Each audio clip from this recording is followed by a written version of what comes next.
है आपका अपने YouTube channel KWA law classes पे। तो कैसे हैं आप सभी? आई होप आप सब अच्छे होंगे। तो आपके लिए हम लेकर आए हैं BA LLB जो 5 ईयर LLB होती है, इस BLU यानी कि लखनऊ यूनिवर्सिटी का जो सेमेस्टर थर्ड है उसमें कॉन्स्टिट्यूशनल लॉ आपको पढ़ना पड़ता है। यानी कि जो कॉन्स्टिट्यूशन है उसके बारे में आपको जानकारी दी जाती है। तो कॉन्स्टिट्यूशन आप थर्ड एंड फोर्थ सेमेस्टर में पढ़ेंगे। तो आज हम कॉन्स्टिट्यूशन जो का यूनिट फर्स्ट जो है उसके बारे में आपको डिटेल से एक यूनिट पूरा कंप्लीट कर दूंगा। तो इसलिए आप पेशेंट बनाए रखेंगे क्योंकि यह वीडियो लंबी होगी, लेकिन मैं एक एक पॉइंट को आपको डिटेल फॉर्म में बताऊंगा। देखिए, अगर हम बात करें कि आपको इस यूनिट में क्या क्या देखने को मिलेगा, तो आप डेफिनेशन देखेंगे। डिफिनेशन, क्लासिफिकेशन, कॉन्स्टिट्यूशनल जो कन्वेंशन है इससे देखेंगे। रूल ऑफ लॉ देखेंगे क्या होता है। सोर्स ऑफ कॉन्स्टिट्यूशन देखेंगे कि कहाँ से क्या क्या लिया गया है। सल future of Indian constitution and separation of powers के बारे में आपको देखने को मिलेगा। अब देखिए दोस्तों, हम इसे जो क्वेश्चन आता है लखनऊ यूनिवर्सिटी में, उस क्वेश्चन बेसिस पे हम आपको पूरा कंप्लीट कराएंगे इस यूनिट को। आप साथ साथ ये जान जाएंगे कि कैसा क्वेश्चन पेपर आपको पेपर में कैसे क्वेश्चन आएंगे, और साथ में आप ये भी जान जाएंगे कि आपको आंसर कैसे फ्रेमिंग करना है। तो आप बिल्कुल ऐसे आंसर फ्रेम करिएगा जिससे आपका सेमेस्टर में जो नंबर होता है वो न कटे। अगर क्वेश्चन देखें तो क्वेश्चन नंबर फर्स्ट आपको देखने को मिलेगा डिफाइन कॉन्स्टिट्यूशन। ठीक है, मतलब कॉन्स्टिट्यूशन की डिफिनेशन देखना है आपको। और what do you mean by federal constitution, तो हम आपको बता दें फेडरल कॉन्स्टिट्यूशन क्या होता है, तो आप जान जाएंगे डिस्ट्रीब्यूशन ऑफ पावर। अभी आप नीचे पूरा डिटेल फॉर्म में देखेंगे। How far Indian constitution is federal in nature, मतलब क्या है, इन भारत का जो कॉन्स्टिट्यूशन है, इंडिया का कॉन्स्टिट्यूशन वह फेडरल नेचर का है। अंडर हुई सर्कमस्टांसेस इट बिकम्स यूनिटरी, मतलब यह कि या यूनिटरी है, आपको बताना है फेडरल है या फिर यूनिटरी है। यह क्वेश्चन आपको देखने को मिलेगा 14 एंड 2014-18 में आ चुका है। इस क्वेश्चन को आप कैसे फ्रेम करेंगे, आप सेमेस्टर एग्ज़ाम में कैसे लिखेंगे, तो देखिए हम आपको बता दें। सबसे पहले आप अगर किसी क्वेश्चन को लिखते हैं तो इंट्रोडक्शन से स्टार्ट करते हैं। ठीक है, तो आप इंट्रोडक्शन हेडिंग डाल के लिखेंगे according to the traditional classification constitution are either unitary और फेडरल, मतलब जो भारत का कॉन्स्टिट्यूशन है वो ईदर है, यानी कि दोनों है। यहाँ पे देखिए एक शब्द लिखा हुआ है ईदर। ईदर मीन्स क्या होता है, दोनों है। ठीक है, यूनिटरी एंड फेडरल दोनों है। अभी आप जानेंगे कि यूनिटरी किसे कहते हैं, फेडरल किसे कहते हैं, इसके कुछ इसेंशियल एलिमेंट होंगे, आपको हम आगे दिखाएंगे। In unitary constitution the power of government is centralise in one government, मतलब जो यूनिटरी कॉन्स्टिट्यूशन है उसमें जो जैसे आपसे कुछ यूनिटरी कॉन्स्टिट्यूशन किसे कहेंगे, तो जो पावर है, जो गवर्नमेंट का पावर है वो सेंट्रलाइज होती है एक आदमी के पास। ठीक है, और वही फेडरल की बात करें तो क्या होता है, डिस्ट्रीब्यूट होता है यूनियन एंड स्टेट के बीच में। क्या पावर, गवर्नमेंट का पावर जो होता है वो डिस्ट्रीब्यूट होता है। अब देखिए यहाँ पे लिखा था provision are subordinate to the centre. ठीक, इन फेडरल कॉन्स्टिट्यूशन, अब फेडरल कॉन्स्टिट्यूशन में आप देखिए क्या होता है। On the other hand there is a division of power between federal and state government and both are independent in the own self. मतलब ये होता है कि जो फेडरल कॉन्स्टिट्यूशन होता है इसमें आप देखेंगे डिवीज़न पावर रहेगा। फेडरल मतलब बिटवीन किसके किसके बीच में, स्टेट और गवर्नमेंट के बीच में। आपको क्या, यानी कि फेडरल एंड स्टेट गवर्नमेंट के बीच में आपको यह देखने को मिलेगा कि जो डिवीज़न है वो पावर को अलग अलग भागों में बांट दिया गया, और इंडिपेंडेंस है, मतलब किसी पर कोई जोर दबाव नहीं है। अगर देखें डॉक्टर भीमराव अंबेडकर साहब क्या कहते हैं, तो द चेयरमैन इज द, देखिए अब डॉक्टर भीमराव अंबेडकर क्या हैं, अगर इसी में आप समझाएंगे तो डॉक्टर भीमराव अंबेडकर जो है चेयरमैन है ड्राफ्टिंग कमेटी के, ये ऑब्जर्व करते हैं। आई थिंक इट इज़, मतलब ये देख लीजिए डॉक्टर अंबेडकर के कुछ वर्ड हैं यहाँ पे जो आपको ये देखने को मिलेगा, ये डॉक्टर अंबेडकर के कुछ वर्ड हैं जो इन्होंने अपने मुँह से कहा, यानी कि इसको सेम आपको ऐसे पेपर में लिखना है। I think it is agreed that our constitution notwithstanding they may provision which are contained in it whereby the center has been given power to override provinces nonetheless is a federal constitution। अगर बात करें doctor Bhimrao Ambedkar साहब क्या कहते हैं, मतलब जब constitution है जो अग्रीड करते हुए भी अगर कोई उसमें फेडरल कॉन्स्टिट्यूशन देख लीजिए, इसमें लिखा है प्रोविंशियल नॉन द लेस, मतलब कोई चीज़ उसमें एग्रीड कर रही है, लेकिन अगर वो कोई दूसरा कानून आता है तो क्या होगा, उसको फॉलो करेगा, ये लॉ फॉलो नहीं करेगा, ठीक है। But some constitutional jurist some have categorize the Indian constitution as federal, मतलब कुछ थिंकर होते हैं या ज्यूरिस्ट होते हैं, वो बताते हैं इंडियन कॉन्स्टिट्यूशन फेडरल है, और कुछ लोग बताते हैं इंडियन कॉन्स्टिट्यूशन यूनिटरी है। अब देखिए अगर हम बता दें कि फेडरल कॉन्स्टिट्यूशन और यूनिटरी कॉन्स्टिट्यूशन में अगर आप डिफरेंट देखा चाहें कि हाँ हमारा भारत का जो कॉन्स्टिट्यूशन है कैसा कॉन्स्टिट्यूशन है, तो देखिए कुछ इसेंशियल एलिमेंट आपको मिलेंगे, उसी बेस पे आप बता सकते हैं कि हाँ ये अगर ये एलिमेंट है तो ये भारत का कॉन्स्टिट्यूशन फेडरल है, और अगर वो नहीं है तो फेडरल नहीं है। तो देखिए आपको मिलेगा distribution of power among union and state, मतलब भारत का कॉन्स्टिट्यूशन अगर देखा जाए कि फेडरल है या नहीं, तो बताइए इसमें दो गवर्नमेंट है, यस, इसमें डिस्ट्रीब्यूशन है पावर का यूनियन एंड स्टेट के बीच में। यूनियन मतलब यूनियन एंड स्टेट मतलब राज्य और देश, मतलब योगी एंड मोदी के बीच में क्या है, पावर को डिवीज़न किया गया है, और कोई बाउंड नहीं है, मतलब योगी चाहे तो जो स्टेट में कर सकते हैं, और यूनियन यानी कि मोदी चाहे जो उसमें कर सकते हैं। इनमें क्या होता है, दोनों लोगों को कोई जो है इंडिपेंडेंसी नहीं देखने को मिलती, मतलब ये है कि अपने आप ये जो भी ला बनाना चाहे वो बना सकते हैं, लेकिन वो सोसाइटी के वेलफेयर के लिए होना चाहिए, ना कि सोसाइटी के हार्म के लिए, ठीक है। अब देखिए सुपरमेसी ऑफ कॉन्स्टिट्यूशन क्या होता है। अगर सुपरमेसी ऑफ कॉन्स्टिट्यूशन की बात करें तो अगर सुपरमेसी ऑफ कॉन्स्टिट्यूशन ना होता तो यहाँ क्या होता, गवर्नमेंट जो होती, यानी कि जो मोदी होते या कोई भी होता, मोदी कांग्रेस कुछ भी हो, कोई भी सरकार जिसकी होती, वो क्या करता, वो सबसे ज़्यादा पावर होती। अगर सुपरमेसी ऑफ कॉन्स्टिट्यूशन ना होता तो गवर्नमेंट सबसे ज़्यादा पावरफुल होती, और जब अगर गवर्नमेंट सबसे ज़्यादा पावरफुल होती तो क्या करती, जैसे यूनियन एंड स्टेट के बीच में जो पावर है डिस्ट्रीब्यूशन है, तो वो इकट्ठा पावर को अपने पास सेंट्रलाइज कर लेती है। इसीलिए सुपरमेसी ऑफ कॉन्स्टिट्यूशन ज़रूरी है फेडरल कॉन्स्टिट्यूशन के लिए, ठीक है। आई होप आपको समझ में आ रहा होगा। ये रिटन कॉन्स्टिट्यूशन, अब देखिए अगर ये रिटन कॉन्स्टिट्यूशन नहीं होता, मतलब भारत का जो कॉन्स्टिट्यूशन है ये रिटन कॉन्स्टिट्यूशन नहीं होता, तो क्या होता, इसलिए जगह जगह पे अमेंडमेंट किए जाती हैं। भाई जो कॉन्स्टिट्यूशन रिटन नहीं होता है वो अनकोडिफाई होता है, मतलब लिखा तो होता है भाई, रिटन और अनरिटन में आप कन्फ्यूज नहीं होइएगा, रिटन भी लिखा होता है अनरिटन भी लिखा होता है। रिटन जो होता है वो कोडिफाइड होता है, अनरिटन अनकोडिफाइड होता है, मतलब वो सिचुएशन के अनुसार क्या होता है, कॉन्स्टिट्यूशन बदलता रहता है।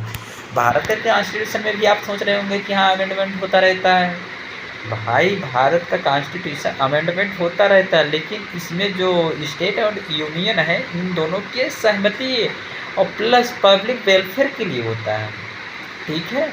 और इतना आसानी से इसमें क्या है, कॉन्स्टिट्यूशन में अमेंडमेंट नहीं किया जा सकता है। और रिजिड कॉन्स्टिट्यूशन और रिजिड प्रोसेस ऑफ अमेंडमेंट देख लीजिए, आपको यहाँ पे मिला, देखने को क्या मिला, रिजिड कॉन्स्टिट्यूशन अमेंडमेंट। अगर देखिए अगर हम कॉन्स्टिट्यूशन रिजिड कॉन्स्टिट्यूशन अमेंडमेंट की बात करें तो पहले बताइए आप जो कॉन्स्टिट्यूशन अमेंडमेंट है वो आर्टिकल किस में है, तो आपको आर्टिकल देखने को मिलेगा 368। ठीक, 368 मतलब जो है ये बताता है कि कॉन्स्टिट्यूशन अमेंडमेंट कैसे किया जाएगा या अमेंडमेंट हो सकता है। ठीक है, अब देखिए आप कैसे कर सकते हैं कि भारत का कॉन्स्टिट्यूशन रिजिड है, तो इसमें अगर किसी प्रोविज़न या किसी आर्टिकल को अमेंडमेंट करना होता है तो यूनियन एंड स्टेट से क्या होता है, ऑटोनॉमी। ऑटोनॉमी मतलब क्या, दोनों से पूछा जाता है कि हाँ इसमें अमेंडमेंट करना सही है या नहीं सही है, और दोनों की सहमति और प्लस सोसाइटी के लोगों से भी सहमति ली जाती है। जिससे कोई कानून आता है तो सोसाइटी में कुछ समय के लिए चलाया जाता है। अगर सोसाइटी के लोगों को उस पर कुछ रिस्ट्रिक्शन होते हैं तो बताते हैं पार्लियामेंट को। अगर पार्लियामेंट को लगता है कि हाँ ये गलत है तो उसमें क्या करती है, अमेंडमेंट करती, सुधार करती है। उसके बाद में क्या किया जाता है, कानून को लाया जाता है। ठीक है, अब इंडिपेंडेंट जुडिशरी की अगर हम बात करें तो इंडिपेंडेंट जुडिशरी के बारे में आप सभी लोग सही से जानते हैं।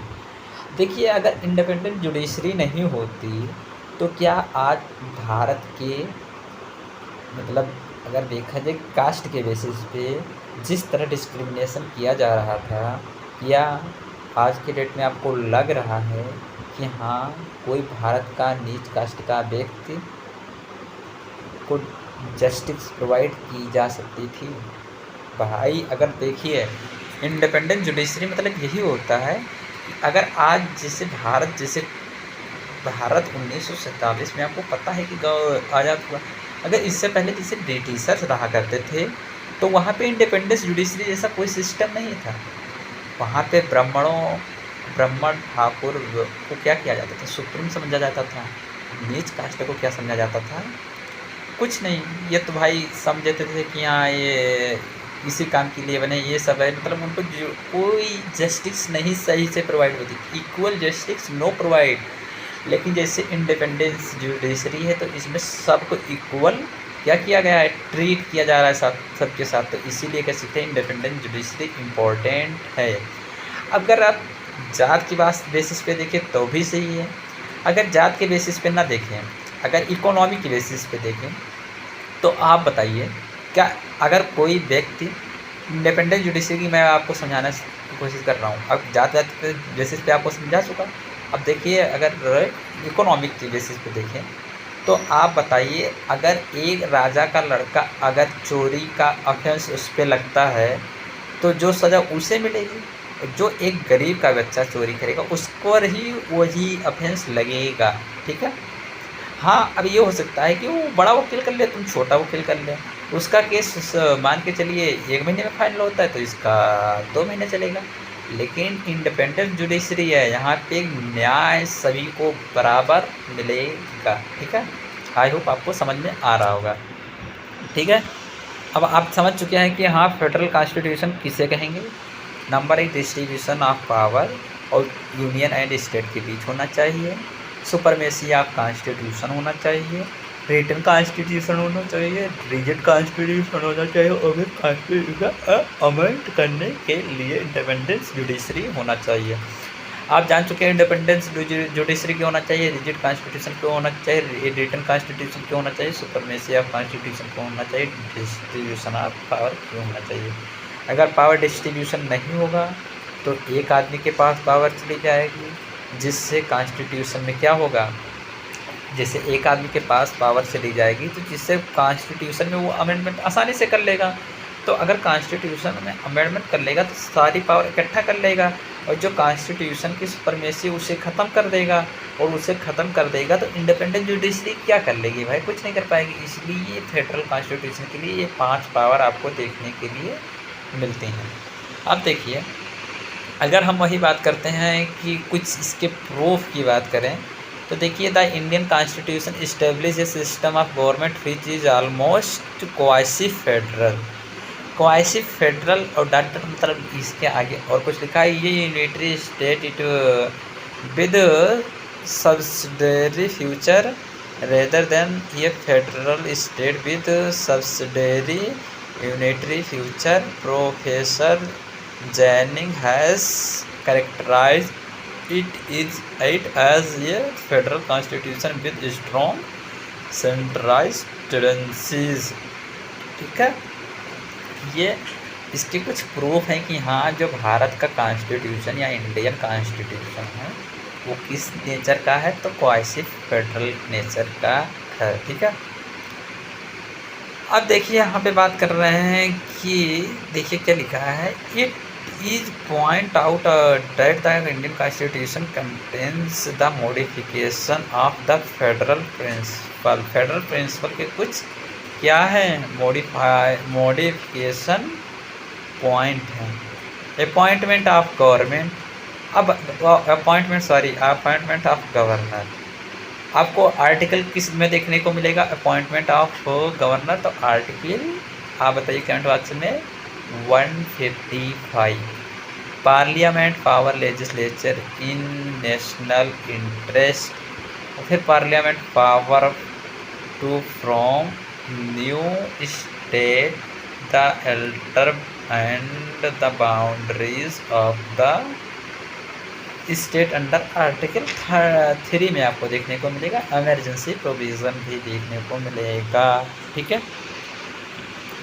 ये नीचे उसके कुछ प्रूफ किए हुए हैं। प्रोफेसर BN शुक्ला क्या कहते हैं, the correct view that is emergency provision which come into operation only the happening a specific contingencies do not modify the or destroy the federal system. It is rather a merit of a constitution is visualize the contingencies when the strict application of the federal principle might destroy the basic assumption on which our constitution is built। ठीक है, constitution roulette है। अब देखिए ये question आपको ऐसे frame करना है। अगर क्वेश्चन ये आपका कंप्लीट हो रहा है तो इसके बारे में आपको पहले बता देता हूँ। देखिए लिखा है definition of constitution, federal constitution जिसे कहते हैं, इसके बाद में इंडियन कॉन्स्टिट्यूशन फेडरल है, इसके बारे में आपको बताना है। यूनिटरी के कुछ सर्कमस्टेंसेस को बताना है। तो सबसे पहले आप डेफिनेशन लिखेंगे, उसके बाद में आप डिफिनेशन के बाद में डॉक्टर भीमराव अंबेडकर के बारे में लिखेंगे कि हाँ ये फेडरल कॉन्स्टिट्यूशन के बारे में क्या कहना चाहते हैं, इनकी थिंकिंग क्या है। उसके बाद में आप लिखेंगे distribution, essential element of federal constitution या फ्यूचर्स ऑफ फेडरल कॉन्स्टिट्यूशन। ये 5 मतलब पॉइंट लिखेंगे। 5 पॉइंट लिखने के बाद में आप लिखेंगे जो इंडियन कॉन्स्टिट्यूशन का फेडरल, जो इंडियन कॉन्स्टिट्यूशन है फेडरल है, इसे कैसे प्रूव करेंगे, इसको लिखेंगे प्रूफ ऑफ इंडियन कॉन्स्टिट्यूशन। इसके बाद में modification of the federal principle के जो होते हैं क्या है कंटेंशन, इसको आप लिखेंगे। 4 मतलब appointment of government, parliament of legislature in national interest, parliament power from, इसे लिखिए मतलब आप लिखेंगे। BN शुक्ला क्या कहते हैं, आपको इसे भी लिखना है। ठीक है, और उसके बाद में आपको कंक्लूजन कर देना है। कंक्लूजन मतलब दियर इन शॉर्ट इट में बी कंक्लूड, देखिए conclude that constitution of India is nether purely federal not purely unitary but it is ये कम्बाइनेशन ऑफ बोथ। मतलब जो भारत का कॉन्स्टिट्यूशन है ना तो प्योरली देखा जाए तो फेडरल है, ना प्योरली यूनिटरी है, लेकिन यानी कि बट इट इज़ ये क्या है कॉम्बिनेशन है ऑफ द बोथ, मतलब दोनों का क्या है मिश्रण है। It is union composite state of ये नोबल टाइप, मतलब ये होता है नोबल टाइप का है। इट इनहेरेंस द प्रिंसिपल इंसाइड, मतलब ये आपको कंक्लूजन में लिख देना। हमको आज एक यूनिट पूरा कंप्लीट करना है, इसलिए मैं आपको बता देता हूँ कि जल्दी से मैं आपको कुछ दूसरा क्वेश्चन कराता हूँ। 2 से 3 क्वेश्चन मिलेंगे आपको देखने को, उसके बाद में आपका ये पूरा हो जाएगा। देखिए discuss the source of silent future of Indian constitution. हम आपको डिटेल में पढ़ के नहीं बताएंगे, आपको हम इसके अंदर के जो कंटेंट है आपको बता देंगे, हेडिंग बताएंगे, उसका एक्सप्लेनेशन देंगे, आप आसानी से समझ जाएंगे और अपने अकॉर्डिंग लिखेंगे, रटना कुछ नहीं।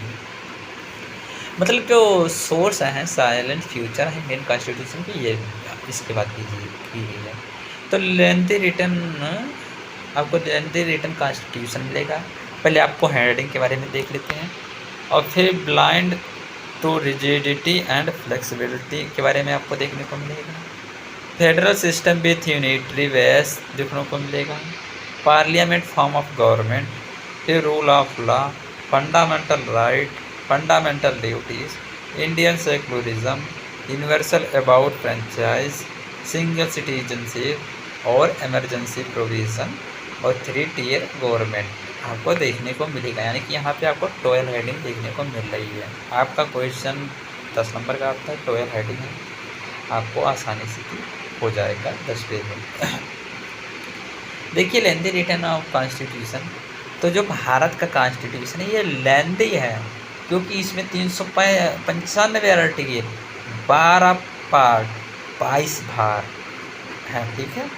अच्छा ये बताइए, अगर इंडियन कॉन्स्टिट्यूशन में अमेंडमेंट किया जाता है तो इसके आर्टिकल में वृद्धि क्यों नहीं होती है, जबकि इसके आर्टिकल में वृद्धि नहीं होती है और देखने को मिलता है कि हाँ इसमें ये अमेंडमेंट हुआ है, ये जोड़ा गया है, वो जोड़ा गया। तो हम आपको बताते हैं इसमें सब क्लास जुड़ जाता है, इसीलिए इसमें क्या होता है आर्टिकल में वृद्धि नहीं होती है। ठीक है। देखिए जो इंडियन कॉन्स्टिट्यूशन है वो अनरिटन फॉर्म में है, मतलब रिटन फॉर्म में है, और जो ब्रिटिश कॉन्स्टिट्यूशन है वो अनरिटन फॉर्म में है। इसी को आप लिखना है, ये लेंदी रिटन कॉन्स्टिट्यूशन है। भारत का कॉन्स्टिट्यूशन एक लेंदी रिटन कॉन्स्टिट्यूशन है। यहाँ पर अनेक यानी कि मैनी कंट्री से अच्छे प्रोविज़न को क्या किया गया है, अडॉप्ट कर लिया गया है, ले लिया गया है। ठीक है। और यह जो इंडियन कॉन्स्टिट्यूशन है लॉन्गेस्ट कॉन्स्टिट्यूशन है और इसको आप देखेंगे कि यह एक डॉक्यूमेंट है। ठीक। इसको आप लिख देंगे कि longest the most comprehensive constitution to date, मतलब यह जो इंडियन कॉन्स्टिट्यूशन है ये वर्ल्ड का सबसे लेंथीएस्ट कॉन्स्टिट्यूशन है। ठीक है।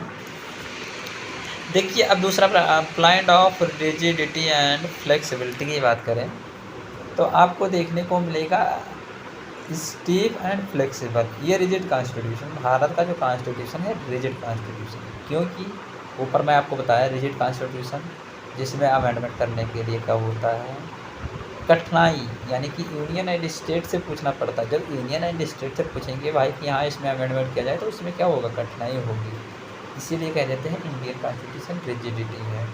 और फ्लेक्सिबिलिटी मतलब होता है कि Indian constitution like the British constitution for instance is one that can be change, मतलब भारत के जो कॉन्स्टिट्यूशन रिजिड एंड फ्लेक्सिबल है, कुछ आर्टिकल को आसानी से क्या किया जा सकता है अमेंडमेंट किया जा सकता है, कुछ को आसानी से नहीं अमेंडमेंट किया जा सकता है। तो जब आसानी से अमेंडमेंट किया जा सकता है डेट इज़ फ्लेक्सिबल, और अगर आसानी से नहीं अमेंडमेंट किया जा सकता है that is called rigid constitution. ठीक। देखिए federal system with unitary base, मतलब भारत में जो कॉन्स्टिट्यूशन है फेडरल है लेकिन साथ में यूनिटरी ऐसी भी है। तो फेडरल मतलब क्या होता है distribution of power between union and state, और या division of power between union and state. ठीक।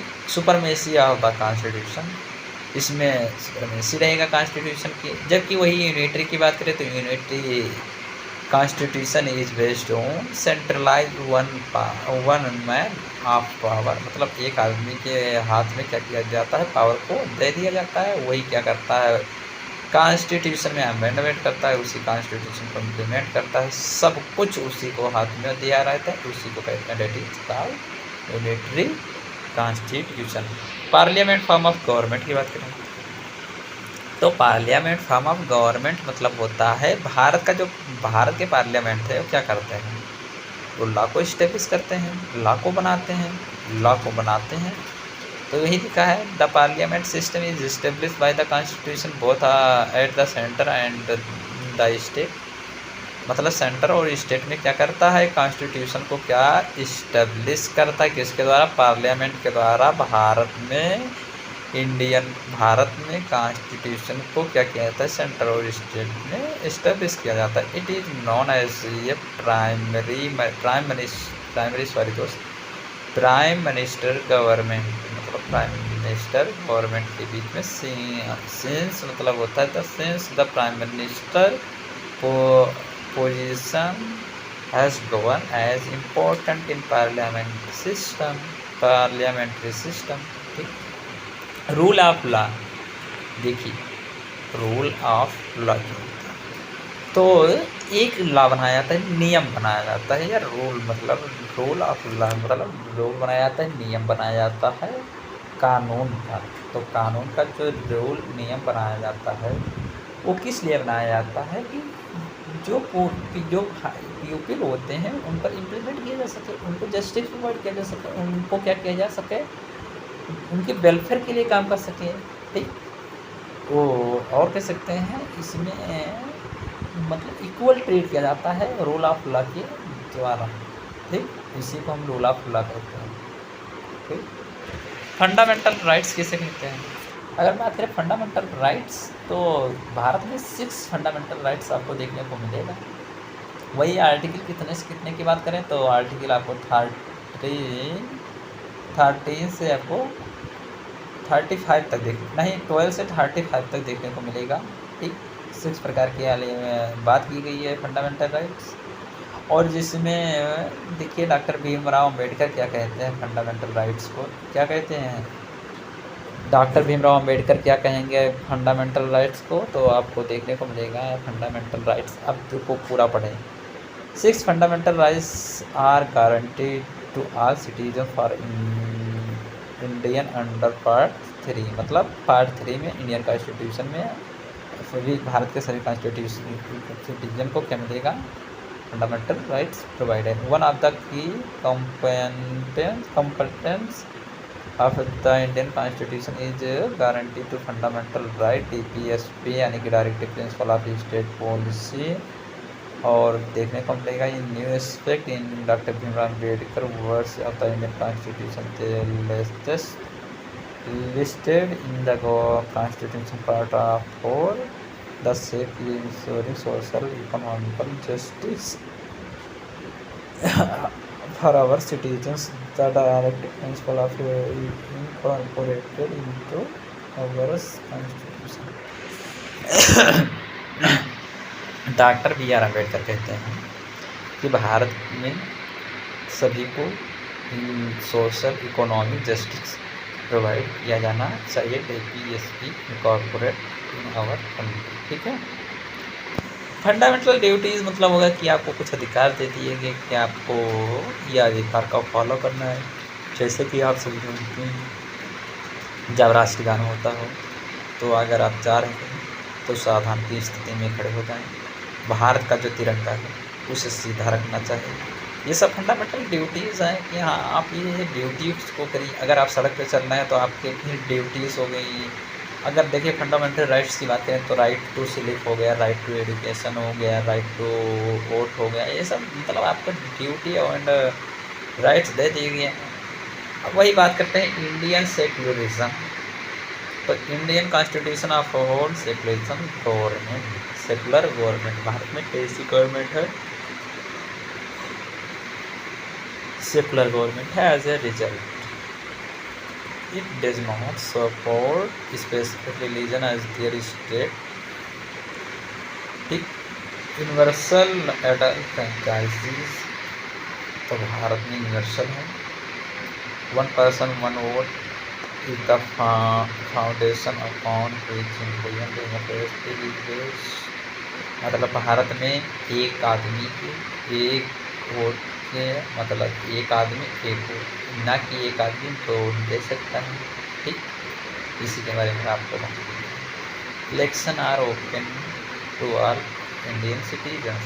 और यहाँ भारत के जितने भी लोग हैं, देखिए मैं बताता हूँ, जो भारत का एक आदमी चाहे वो राजा के यहाँ का हो, चाहे वो गरीब के यहाँ का हो, चाहे वो करोड़पति के यहाँ का हो, या वो लखपति हो, या फिर कोई भी हो, वो एक आदमी का एक वोट का मान एक ही होगा।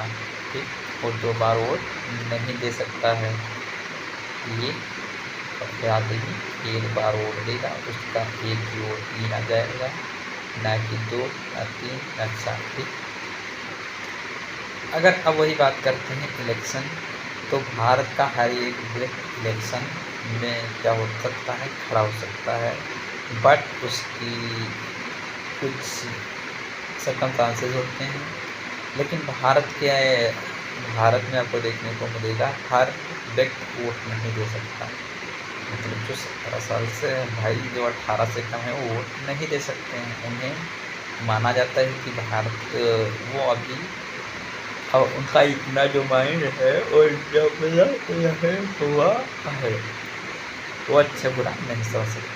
18 जिसे पूर्व होते हैं सिर्फ वोट देने का अधिकार हो जाता है। सिंगल सिटीजनशिप मतलब यहाँ पे सिंगल सिटीजनशिप है, वो भी इंडियन।